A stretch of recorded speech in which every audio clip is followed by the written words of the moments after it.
Some people don't care about the culture, but honestly, truthfully, like I'm really, really passionate about the whole DJ culture. I could go on about it, but that's what I come from, so that's what I want to like protect at all times. Like I just really love it. Welcome to another episode of Functional Conversations, brought to you by The Function. I'm your host, DJ Shaky. We're doing things a little different today. Typically, I've had people on the show who've kind of been doing their craft and in the game for a long time, but today we have somebody, for the most part, just kind of getting started about a year or 2 years in the game or so. Buddy Beats. This is my stepson, by the way. This is Christian. He is my son's older brother. So, yeah, you were my experiment here. We're trying a different approach to a similar topic, right? So, but we're going to start it the same way. So tell me, like, where do you think your creative journey started? Where do I think my creative journey started as far as music goes? I think it really started from a pretty young age of maybe like, if I were to say maybe like 8, 9, 10 years old about. Okay. That's kind of where Buddy Beats first started. I was, my mom had maybe like 11. My mom had she bought an iMac, and I had my own account and everything. And I had GarageBand, I had iTunes, I had all that stuff. And I just remember really liking music because I grew up with my mom, and my mom always listened to music, like 2000s, R&B, hip-hop, everything. She just liked good music. So I remember wanting to listen to the same thing she would listen to on the computer. So I did. I would look them up on YouTube, and then I found out how to rip songs off YouTube and download them to iTunes. And then back then I was wanting a DJ, and I didn't have any equipment at the time. So I remember, I didn't know this back then, but I would get the song that I ripped off YouTube, not knowing that it didn't have an intro, but I would try to like cut pieces of the song to make an 8-bar intro, but I didn't even understand 8-bar intro at the time. I didn't understand counts and beats and everything. So I would try to chop up music on GarageBand. It didn't end up working, but I thought I was doing something. So that's kind of where the creative journey started for me. And ever since then, I just kind of took off with music, and then I stopped for a little while, but that's kind of where it started for me. Okay, cool. And then you also got onto turntables and vinyl and things like that early, right? Yeah, I think I was about like 11 or 12 years old at the time. You got stuff from your uncle, right? Or yeah. Did he just set you up? He loaned you some gear, or how'd that all work? So before that, my mom had a friend, her friend's partner at the time. He was a DJ. I don't know if I should say his name, but he was a DJ. And I remember my mom taking me to his house to practice on some turntables and everything. And before that, leading up to that, I would always watch videos of DJs on YouTube. So I already knew what I wanted to do, what I wanted to see, and all that stuff. And he set up the turntables sideways. And I always wanted turntables like battle style. And so when he was teaching me how to DJ, they were sideways. So I was like, no, I want them this way. But I ended up having to do them the way he had them. And that was kind of my first exposure to turntables before I owned a pair. After that, maybe like 2 years later, I think for Christmas, I got a Christmas gift. It was a Newmark DJ in a box. I don't know if you remember those. Yeah. They were a DJ in a box package with 2 turntables and a mixer. And it was a cheap little mixer and cheap turntables. They were belt drive turntables. Right. So, but I remember there not being any room in the house to set them up, except for on the dining room table. So I would have to put them away every time I was done with them. Right. So yeah, I knew, like, I set them up like the back of my hand. Like it was just second nature to me. So okay. Every day I was always putting them out and taking them back in the box. Okay. So that was my first like exposure to turntables. Okay. So you had turntables, you got them, and like how long were you kind of like messing around with it? How long were you practicing? So when I first got the DJ in a box package, Robert, my uncle, or my godfather now, Robert Change, shout out Robert Change. He set me up with a crate full of vinyls, a crate full of wax. And so I think there's maybe like 30 records in there maybe. And I would just be practicing every single day, not understanding how to beat match at the time. Like I knew what it was, but I didn't understand because nobody was able to teach me. Nobody ever sat down and taught me like, okay, this is how you do it.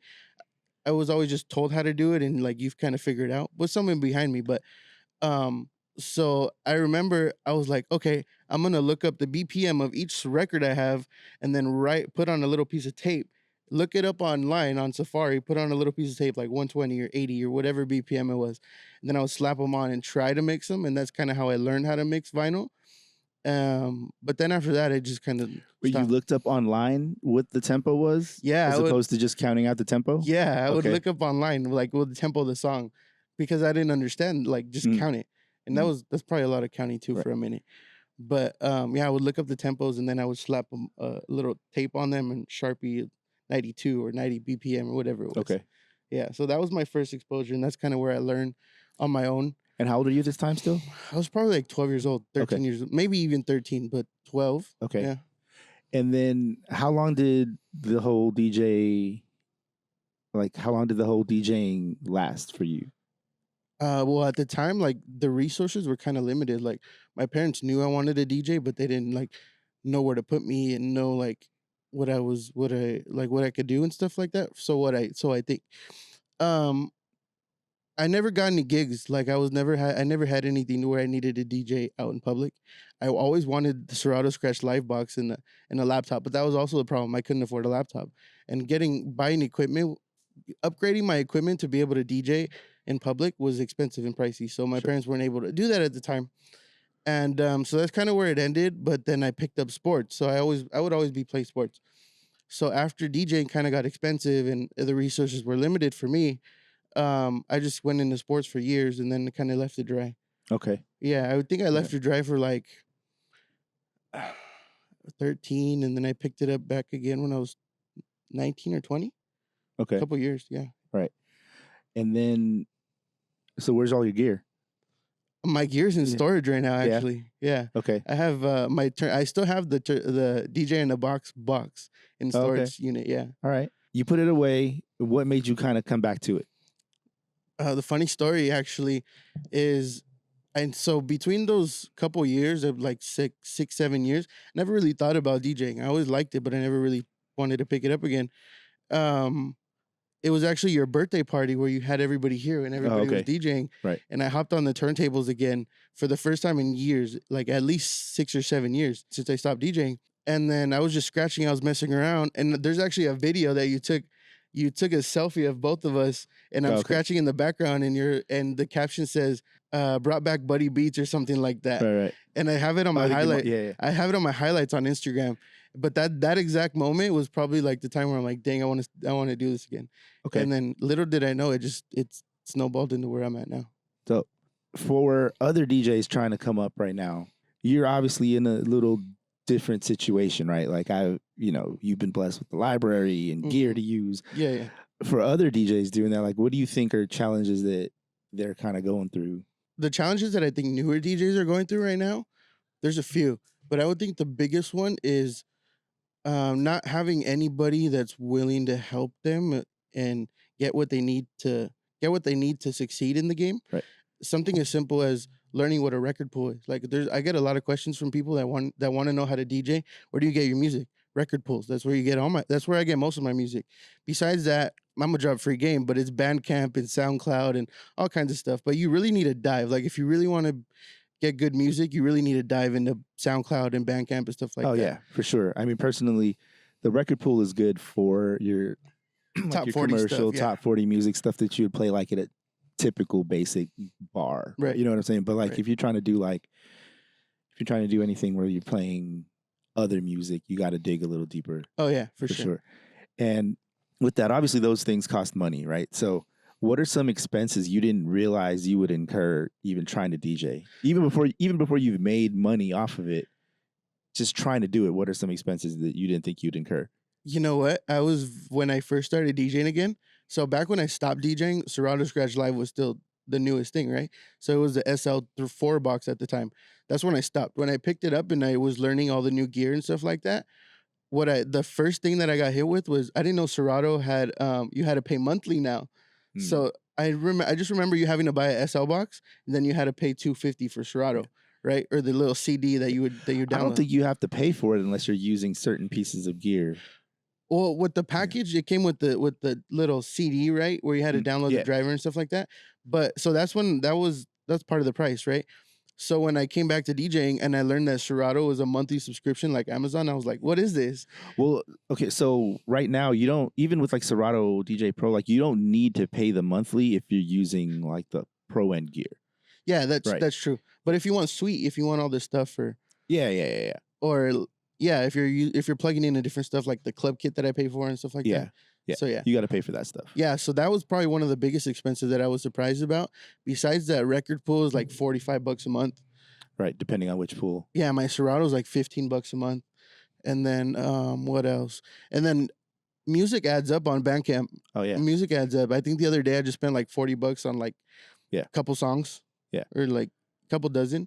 But even then, like stuff adds up and equipment is expensive. I remember one of the biggest accomplishments for me recently were when I picked up DJing again was buying my own mixer, like my own legit battle mixer. I bought the S9 off of somebody on OfferUp. And that was like my biggest accomplishment because back in the day, I always wanted a Rain 62 or a 57 or stuff like that and was never able to afford one. Right. So then I got a S9 and I just felt so cool. Well, we have all that now, but yeah, now we have doubles of everything. But all right, so you've incurred all these expenses and now how are you trying to get gigs? Where I'm at now in my career of DJing, I think I really put in the work to get the gigs I have now like a year ago. Or maybe even like 6 to 8 months ago. Like back 6-8 months, a year ago, I was on Instagram looking for opportunity, like going to every open deck session, going to every little thing that would get me a gig, that would help me get a gig, or even meet someone who is somewhere where I want to get a gig. I was doing all that for the first couple years of me DJing. I still do it to this day, but it was those connections and those relationships that I had to build back then that are kind of finally falling into place now. Right. So that's what I say. Like all my success now is all the work I was putting in a year ago or 8 months ago. And even now, like where I'm going to be next year is the work that I'm putting in now to get me there next year. Right. What are some of these gigs that you've pulled through just like Instagram and just like networking and showing up places? Well, some of the bigger ones, I mean, probably my first notable one was doing Olea and Friends at Blind Barber, because if the people who know Olea, he's a really dope DJ. He's a younger cat. He's doing his thing. He's part of the Selection crew, so he's like one of their youngins basically, and he's doing his own thing in his own lane, and so I'm kind of under him because I'm younger than him, but he gave me the opportunity to DJ with him for his party, and it was with these two guys. One guy was from Chicago, and one guy was I can't remember where the other guy was from, but it was Dom Chronicles and Tim Fields. And so those two guys flew out and DJ'd this party, and I opened up for both of them. So that was probably the first one. And then after that, what was that? After that, I did Blind Barber a couple times. And then Link Up was probably my most recent one. Link Up was really big for me that I was able to land because, again, with Olea, thankfully, he just hit me up and he called me like a couple days before. He's like, yo, are you booked this day? I'm like, I'm not actually. So I took the gig. He's like, you're doing Link Up this Sunday. I'm like, dang, cool. So that was really something I really prepared for, and I was really stressing for a little bit. But I just knew if I did what I know how to do, then I'd be fine. And but yeah, I did Link Up, and then recently, this Friday actually, I'm doing cuffing season with Love Language. So that's a pretty big party for me. Dope. And then, all right, so just based on, to kind of put in perspective the DJ world, so these guest sets that you're pulling, are they paying more than like the usual weekly spots that we set you up with? Like, or is it kind of the same thing, or is it less? You know what? Some of them are paying about the same. Some of them are paying a lot less. Some of them are paying a lot more, right? So, and I'm gonna be honest, I've done some of them just because I love DJing and because I want to do it. I'm not gonna encourage that, but I've picked up some because I really wanted to do them. But I would say for the most part, these hour-long guest sets are a little bit less. I don't know if I could say the price about how much I get paid. I mean, it's up to you. I mean, it's give or take $200 to $250. It's in between somewhere. So some of the guest sets are a little bit less than $200. Some of them are about. Right. Well, so yeah, let's kind of just break down we'll kind of just break down that wall for people watching. Little bars and dive bars and stuff like that, or even like some certain venues, you're going to average anywhere between 200 to 400 a night is kind of what some people are getting if you're like a resident DJ. This is in LA. Yes. You might be getting more in like other cities and whatnot, but like you're getting like 200 to 400 depending on the venue. If it's anything less than that, you might just pass on that. Yeah. But that's for like a full night, right? Yeah, that's at least 4 hours. Right. It's like 4 hours roughly, sometimes 5. So in theory, if these events are you're getting a little bit more, I mean, you're getting the same thing for a little bit less time. That's kind of not that bad. It's really not, and also you got to kind of showcase your creativity, because the best analogy someone put for me, Aaron, I Am Jam, he's all like, think of it like these hour-long sets and these 4-hour-long sets. Think of it as telling someone to paint a building, right? If you tell someone to paint if I tell you to paint the building and tell you I just want it red, cool, you're gonna paint it red, but you want to show your little creativity within that little area, right? So that little area is that little 1 hour set, right? Yeah. So yeah, you could do the 4 hours, but that 1 hour is gonna be more fun. That little piece that you're gonna go off on is gonna be really fun. So that's kind of how I look at it. And sometimes it's worth it doing that 1 hour set. Sometimes it's worth it doing that 4 hour set. It just kind of depends on what you want and what you're going for in this community, like what you want out of this DJ career. Right. Outside of DJing, I know you've been big on the cars. You were working at like a car, like you're working selling car parts for a minute, right? Importing. And I mean, I see people customizing cars that still has like some sort of creativity to it. Mm-hmm. Do you feel like any of that kind of ties together with your music and what you do, or is it two separate things for you? To be honest, I just think style and personality is what drives creativity, no matter what you do it in. I just think, like I always say, if you're dope, you're dope. Like it translates in anything. If you like cool stuff, you're just gonna be gravitated towards cool things, right? So like I've always liked really cool things. I've always been like really cool streetwear brands and high-end brands and just really cool items and trinkets and stuff like that. So yeah, I like these little cool accessories that you could put on your car, that you can make it look cooler, that you can make it look aggressive. And yeah, I like these little accessories that you can do that they have for DJs, you know, like even something as small as slip mats. There's this company that makes slip mats that are like a wheel of like these expensive wheels, like BBS's or Apex wheels or whatever. I could go off on some nerdy car stuff, but there's a company that kind of merged both of those for me, and so I think they're really dope. But yeah, it just translates. Like if you like cool stuff, you're gonna like cool stuff, you know? Okay. And for a while you were importing parts. Yes. But now you're just kind of surviving off of DJing. Correct. So importing parts, I was doing that for about 4 years. I started when I was 18 and I stopped when I was like 21. 3-4 years. So yeah, I was a purchaser. I was a wholesale purchaser. I was doing customer service. I was talking to different wholesale accounts. I was doing everything. So I was basically running a business, and it was a pretty big 6-figure business at the time that I was running with my buddy. And so yeah, I learned a whole different thing aside from DJing, but some of those qualities still apply to DJing and like talking to people and communicating, because you got to be really communicative in this industry, kind of. Right. So how'd you pull that job? Like you said you did it with a friend of yours? Yeah. So actually, this goes back to just me on Instagram, just DMing a bunch of people looking for opportunity. Even before I was into DJing again, I worked at Home Depot and I hated it. So I quit Home Depot and I left Home Depot. And then I knew I wanted to get into cars somehow. So I was on Instagram looking at every body shop, every automotive business that I could, and just DMing them basically like a little resume paragraph of little blurb about me. And nobody would ever get back to me except for this one account, ABS Auto Body, which now Kevin is like one of my bestest friends. Like he's the guy to me. He's all like, I don't need an employee, but I know someone who does. My buddy who does. Fast forward, he connects me with his buddy. I interview like a week or two later, and then I get the job like the day of.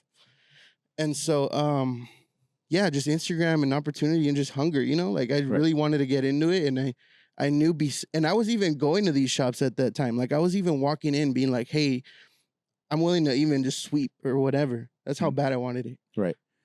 And then, so I mean, now that you're DJing, is the car industry something you want to get back into? Oh yeah, definitely. I mean, even now, I'm still trying to bridge the gap between dope cars and dope style with DJing Right. and just everything in between. So, okay, let's kind of back it up too. How long have you had your car now? I had it was a graduation gift, so maybe like Okay. 4 years, maybe. Oh, okay. All right. I was actually gonna ask if you like saved up and bought it. No, thankfully, well, my dad actually bought it for me. Okay. It was a gift. It was a graduation gift. So okay, yeah. Cool. Well, so that's that. What'd you have before then? Nothing. I was driving. So my first ever car was my grandpa's car, and it was a 1984 Mercedes turbo diesel 4-door, red. That was my favorite. That's my favorite car, and I crashed it and I totaled it, and I regret that. I used to, when I was in high school, I would have my dad's Mercedes, and I fucking hate him. Oh yeah, that car left me stranded everywhere, but I love it. Not me. I fucking hate old Mercedes. Always dying. Well, yeah, that's true, but that's how I know how to fix almost anything on a car. Like, I'm not that dude. well, I had no choice. Like, I would call my dad and be like, "Yo, this thing messed up on me. How do I fix it?" And he would try to walk me through it, and I wouldn't understand it, so I'd have to YouTube it, and I had to fix almost everything. Like, everything went wrong on that car, and I fixed everything. Right. Okay. Well, so you're saving money on that, and that's cool. But then now you still have a German car. I still have a German car, and it still gives me problems. Yeah. But now it's giving me problems. Like the first 2-3 years, it was perfect. Yeah. So, anyways, I'm not going to get into that. We can get into cars for I could do a whole nother podcast on cars. Yeah. I'm not like back to DJing. Me and German cars we're not friends. Right. So you're looking to get back into the car industry. Yes. But you also want to keep going on DJing. Yeah. What do you feel is your ultimate goal? Like what is like what do you want to be when you grow up? Or like what is your ultimate goal as far as like work wise? What do you plan for the next few years? With cars or with DJing? In general. Like however you want to put it together, or if not. Well, my end goal has always been I want to have my own warehouse. I want to have my own like creative space, basically. Kind of like an influencer type thing. You know how influencers just get a bunch of money and they buy a warehouse and have like Rob Deerdeck type stuff? Like that's what I want. Shout out Tracy. Yeah. It's one of my friends used to work there anyways. Oh, dope. Yeah, so that's what I want. I want to be able to have like a warehouse where I could have lifts full of dope cars, and on this corner I could have a DJ thing set, like a DJ booth set up, and just kind of bridging everything and making it all creatively flow. Because like I said, personally, I think I have dope styles, so I like dope stuff. And so okay, so if that's your goal though, like what is that doing to earn money? You know what? That's kind of where like that's what I need to figure out, and that's kind of where like I haven't gotten to the point where this is how I'm gonna do it. I know everything's gonna fall in line eventually. I'm just kind of sticking to my plan of DJing and doing my thing and growing my personal brand the most. Okay. And all right, what do you feel your steps are to get to that? Honestly, taking social media kind of serious, and also I would say producing music, learning how to produce music. I know we talked briefly off camera about producing and stuff like that, but I really think that, my personal opinion, I think that to make it to that extra level or that next level as a DJ, you need to be making music. Like you need to be that label on their Serato or that label on the CDJ that says edit by XX Sure. or whatever. Like that's kind of what puts you on a different level and in a DJ tier, right? So that's what I think I need to do as a DJ. Learn how to produce and make stuff, kind of be even more versatile. Besides that, just growing your personal brand and just taking your Instagram kind of serious and keeping it cool and playful, but also like business wise, you know? Okay. And what is your approach right now with that? Well, my approach recently, I just started, I would say maybe within the last 2-3 months, I just picked up a camera with my buddy and we just started documenting my journey as a young DJ that's kind of just in the bottom steps of DJing, like in the first couple steps of DJing, because I'm kind of just starting to get traction in my little niche and this little area where we're in.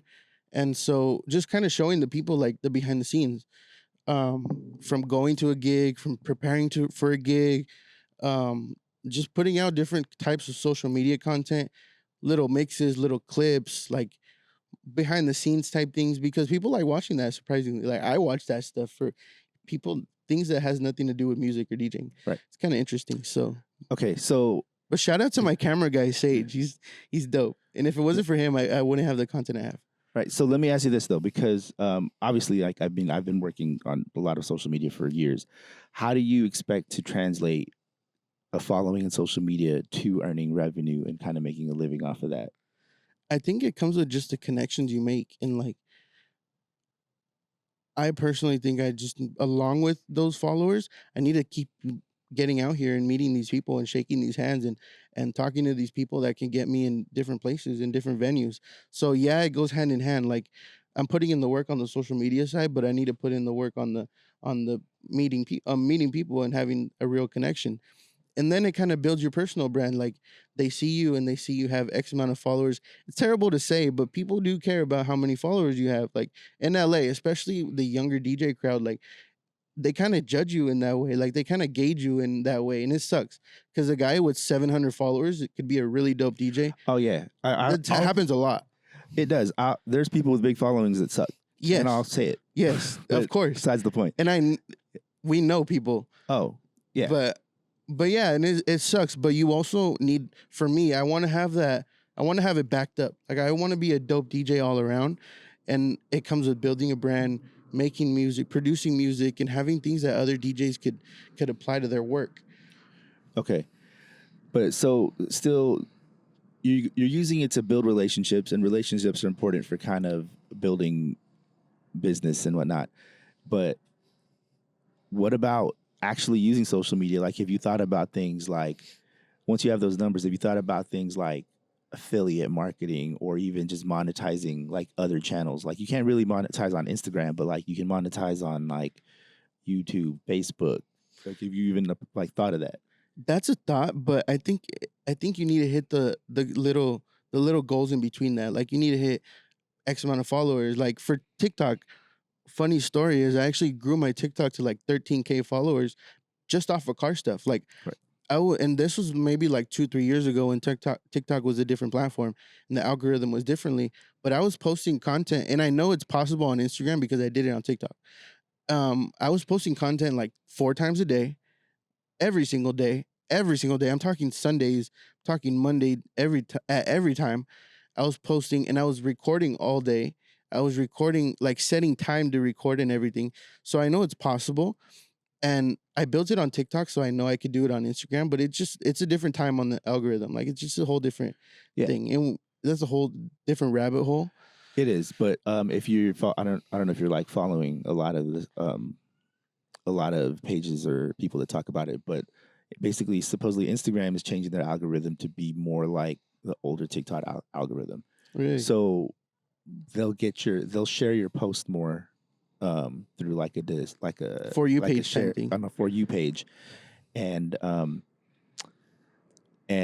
if it gets traction right away, then obviously they're going to just show it to more people. Yeah, which is essentially that's how TikToks work too. So to answer your question, with affiliate marketing and all that, I know it's possible because I was hitting those targets on TikTok. Like I was hitting those things where I was getting paid a little bit, close to nothing, but I was still hitting little numbers. So I know it's possible, and I kind of kick myself in the butt for not taking that even further because 13K is 13K. Like that's still a lot of. So why aren't you using your TikTok now? Because I still try to post my DJ stuff on TikTok, but it doesn't do as good anymore. Like it's a whole, like, cause I'm known for the car stuff on TikTok, like straight car stuff. I would be posting the behind the scenes of wholesaling and being in the retail industry, like wholesale car part stuff on TikTok. And so I grew a whole following. And even to this day, like I still have my old followers hitting me up like, yo, bro, where are the videos? Like, and they don't know I'm not working for the company anymore. Right. But it was crazy because even in our little area in LA, I would go to SD Beamer Fest and people would come up to me and be like, yo, I've seen you on TikTok. And I'm like, oh, really? It was just trippy. And yeah, so I would get people coming up to me like saying that they've seen me on TikTok and they like my videos. Felt like a mini influencer. Right. But yeah, so I was hitting those little numbers to get money, so I know it's possible to do it. Okay. So why don't you just start shifting your content and then you just get new followers and you lose some? Yeah, I think the biggest thing for me is consistency on TikTok because I went like close to a year and a half, 2 years without posting, and I had like 13. I had 13K, and now I'm down to like 11.7, Right. which is a big jump. But it's just consistency. Like I post a video on TikTok maybe like once every 2-3 weeks, or sometimes I'll post 2 or 3 videos in a night, and it doesn't do great, but it's out there. But if I put the effort I do for Instagram and a TikTok, it'd be a whole different. I think I could do a whole different run on TikTok. I might try it actually. I might document a little challenge on for the camera or something. Yeah, you might as well, because I mean, even on TikTok, technically, you can. I think they do have like a payout plan for TikTok. I don't know the game anymore, but Yeah. I know I'm still eligible for certain things because once you hit like 10K, then a lot of stuff opens up for you. Right. So, yeah. So essentially, social media, you're not necessarily, you haven't really used it to earn, but you're using it to kind of build your relationships. Yeah, I think I've always used social media to kind of build relationships and credibility in what I'm doing because I think my age has a big uh, has a big block in how people kind of view me, and especially in the car stuff. Like I was known as the kid in the industry but I was dealing with numbers and business problems that these grown men are dealing with, but I'm doing it at half their age. So I've always kind of used my social media to kind of like back up what I know and back up of what I've done. So that's kind of what I'm doing now with my DJ career and my journey. Like I just kind of want to show what I've done and kind of get out there more because my goal is to be like the headliner guys. Like I just want to be like on that level of being able to take gigs because they're fun and because like they're dope, you know? Right. So wait, so your goal is to be a headline DJ, but like No, headliner music or club headliner DJ. like Like what's that? that group, the group of headliner music club. Oh, Like Five Eric and all them. those guys. Yeah. I want Oh. to get on that level. Like once I hit that, I'll be cool. Like, but I've always told myself I want to be able to make at least the teacher salary DJing, and I could be like happy. Like, and I'll be happy. I mean, That's right now I'm getting by because I'm young and I'm making X amount of money DJing, and I'm going to school. But to live on my own and have like a whole car payment and a bunch of bills, like I wouldn't be able to do it right now. I mean, look at certain teacher, depending where you're teaching, but certain teacher salaries might not be. You're probably getting close to that already with just the gigs I've gotten. Like I got you into. You're getting close to some I don't teacher know, salaries. maybe. Because what does a teacher make nowadays? Like I don't know, but I want to hit at least a teacher salary and a California teacher salary. I don't even know. I don't even know what that is. We'll look it up. Look that up. Let's hold on. I'm gonna look that up real quick. Let's see. California teacher salary. Average. Me and Sage were talking about it the other day. We're like, we think it's about 65K. It's like, well, it's anywhere between 44 to 92. Okay, but at least if I could do 50 to 60, I'll be cool and I'll be happy with life because I'm already pretty happy. So your goal for DJing is to basically hit a certain salary range and just be happy and content with where I'm at, and like because DJing honestly really does give me like a feeling that's different. I know it's cheesy, but like the 2-3 years that I've been doing this now, like it's just the greatest feeling I've felt, just kind of doing my thing and everybody kind of giving you that validation in a way of like, yeah, you're dope. Because if you're dope, you're dope. They're gonna tell you. If you're not, people might like. But yeah, like I just love the feeling of that I get when I'm on stage or when I'm doing great or whatever. But I've also felt the flip side. Like I've also done terrible. Well, other than hitting a certain thing, like, do you have an end goal as a DJ, like, or like, even like what kind of DJ you want to be? Yeah. Well, my end goal I think would be doing like a couple festivals, or just trap. Right now, my next goal is to tour as a DJ. I really want to be a tour DJ, at least to try it. Well, define tour DJ. Like you want to travel different places and play gigs in different cities. Yeah, but it could be with an artist. It could be with anybody. I just want to be able to travel and DJ. Like that's my next goal. If I could, well, my next goal is to travel. I mean, to DJ in Vegas, in October. That's what I'm trying to hit. But besides that, I want to go to different cities. I want to go to different countries and be able to DJ and do my thing in different places like that. So that's my goal. Like I'll be satisfied with life if I could say I did all that. All right. Okay. That's an easy goal for now. But like, I feel like What about as you get as you get older? Like how long do you plan to DJ for? Well, I mean, I think you never really set a time when you're gonna stop DJing. I think you just, if you don't want to do it, you're not gonna do it, and you're not gonna pick up gigs as often.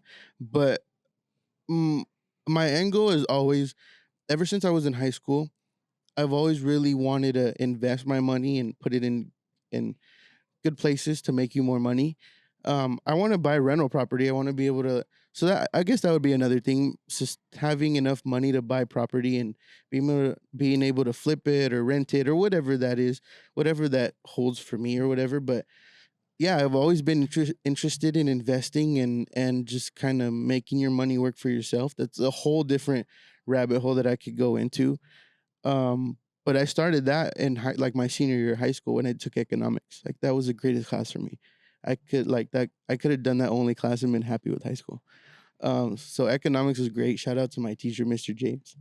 But yeah, I mean, some of the stuff that he taught me about investing and stuff like that, I tried to do it after high school. And I mean, I have some money in different places, but nothing crazy. I mean, I just set and forget, you know? If you're trying to get some rental property you want to rent out, you might need a little more than a teacher salary. Oh yeah, but I'll be happy. I'll be happy living if I could hit a teacher salary and just living, you know? Okay. And DJing. So let's talk about, just real quick, I guess. Yeah. About some of these investments that you made. Like, what do you put stuff in, like stock? You put stuff Yeah, in? I have a Robinhood account. Okay. I have a Robinhood account. I just kind of do my research a little bit on where I want to put my money. And Okay. back in high school, I put like $70 in like Royal Caribbean at the time. Like I did a little research, but and it was like nothing because I was working at Home Depot. So $70, and I was buying like, I think I bought like 7 shares for $10. Mm-hmm.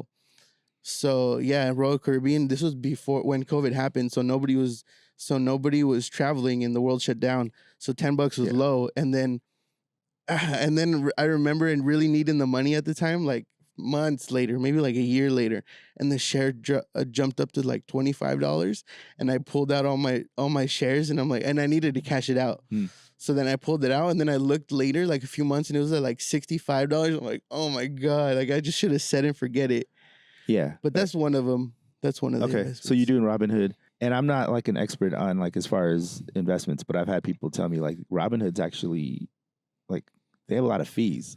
Like if you thought of like, they did have a few fees, but at the time I didn't look into other platforms because I mean maybe now I should start looking into other platforms, and I think it'd be smart to kind of be more structured in the way I get paid with DJing, because it is kind of just, I'm getting paid cash sometimes, or like with the group we're in, like we get paid weekly, you know? Right.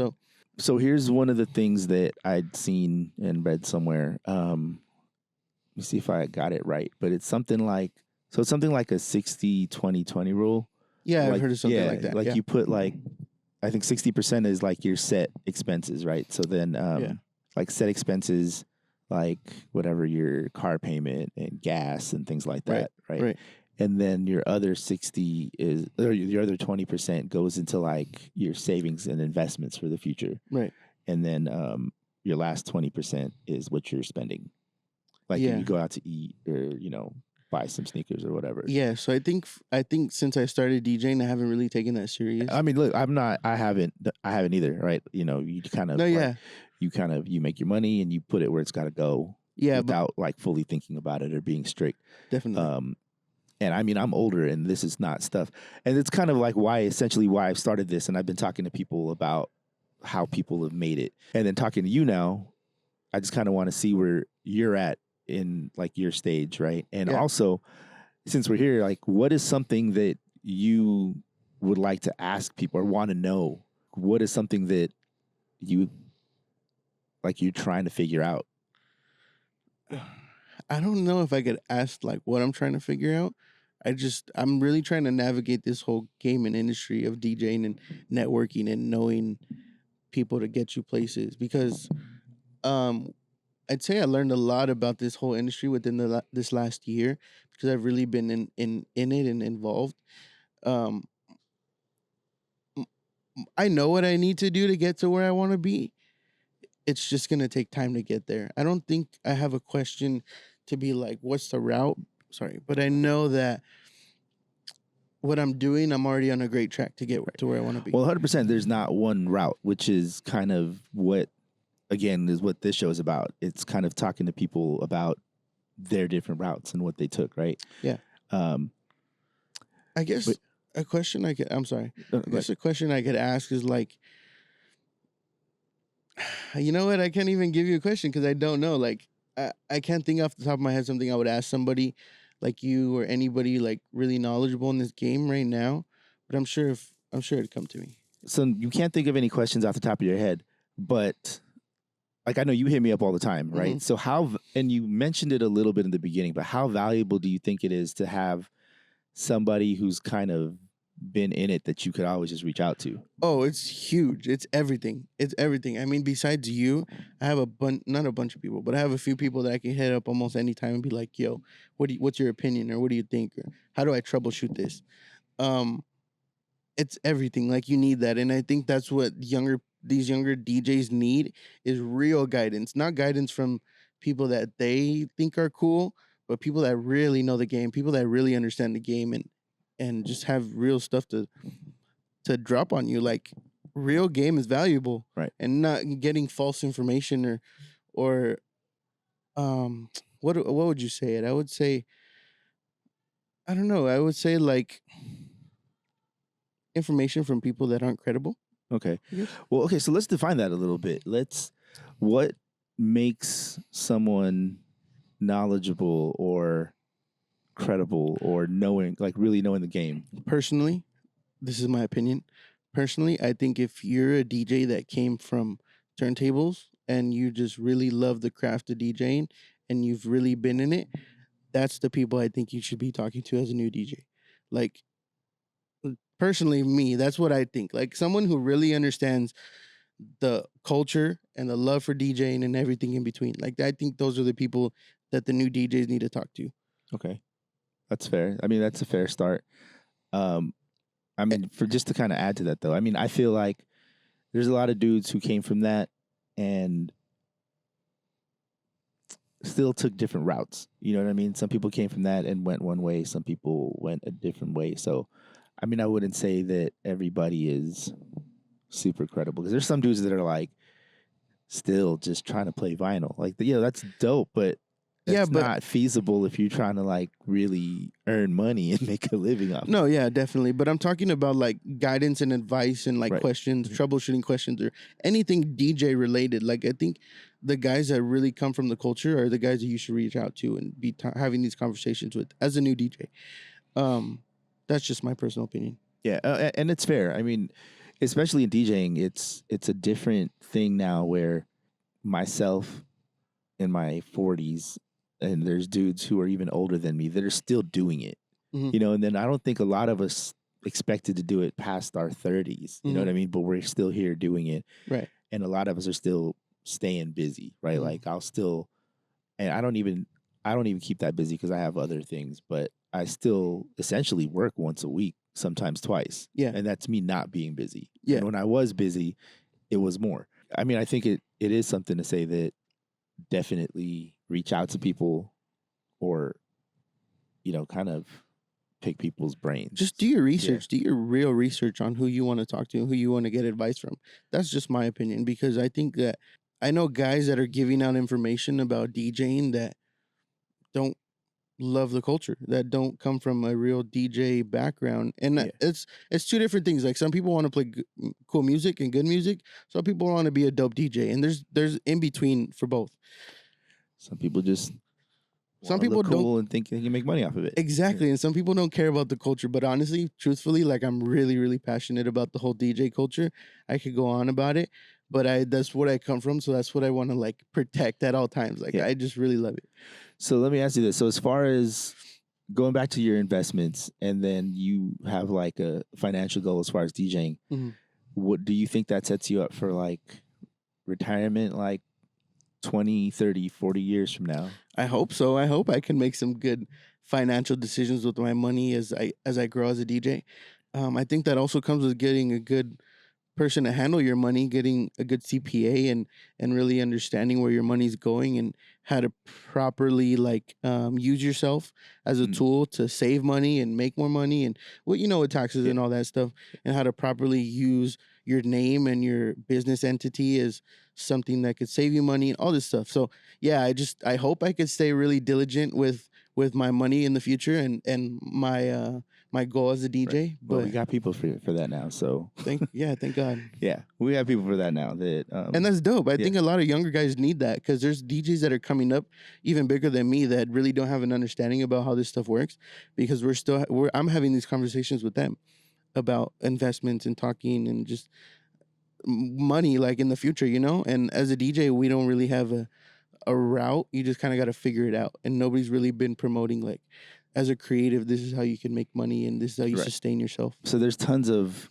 financial pages you can follow, right? But I don't see too many people as creatives talking about it. Yeah, I mean, I think not a lot of creatives want to talk about it because they're kind of shy to say, because I mean, if you're creative, you're not making great money for a while. Right. So I think a lot of people don't want to talk about what they're making and how they're struggling sometimes. And then the guys that are making money, they don't want to disclose how much they're making, and they don't want to say what they're doing. But I know there's really smart guys with their money out there.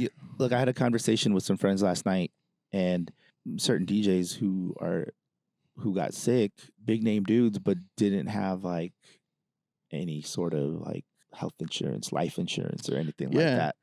And I mean, that's why I wanted to lean into it more on this show, even just talking to you, and even future episodes. I feel this is stuff that people need to know as a creative. Oh, absolutely. Or even any sort of entrepreneur working on your own, but specifically in the creative industry, because that's kind of where the show started, right? Absolutely. Yeah. So obviously, again, this started as telling your story and how you made it, but also I want to know where people are going and what they have planned. Right. Yeah, definitely. I mean, I think I want to think I have a good plan.